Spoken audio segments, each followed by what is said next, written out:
Hello friends, welcome back to my channel. వర్షాకాలంలో వేడి వేడి మిరపకాయ బజ్జీలు ఇది చాలామందికి ఇష్టం ఉంటుంది కదా. సో ఈ రోజైతే ఇంట్లోనే ఎలా సింపుల్గా చేసుకోవాలో నేను ఈ వీడియోలో చెప్తున్నాను. ఇది బ్యాచులర్స్కి, వర్కింగ్ ఉమెన్స్కి చాలా ఈజీగా ఉంటుంది.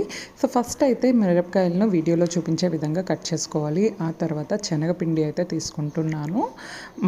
మన క్వాంటిటీకి తగ్గ రుచికి సరిపడా ఉప్పు, కారం, పసుపు అండ్ మసాలా కూడా వేసుకుంటున్నాను. కొంచెం బియ్యం పిండి కూడా వేసుకుంటున్నాను. దీనివల్ల కొంచెం క్రిస్పీనెస్ వస్తుంది.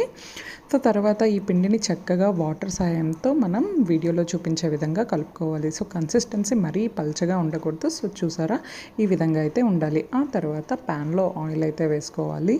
సో సో ఆ తర్వాత ఈ మర్చీలను స్టఫ్లో చక్కగా పెట్టి వీడియోలో చూపించే విధంగా మనం చక్కగా వేగించుకోవాలి. అంతే, చాలా సింపుల్ అండ్ తొందరగా అయిపోతుంది ఫ్రెండ్స్.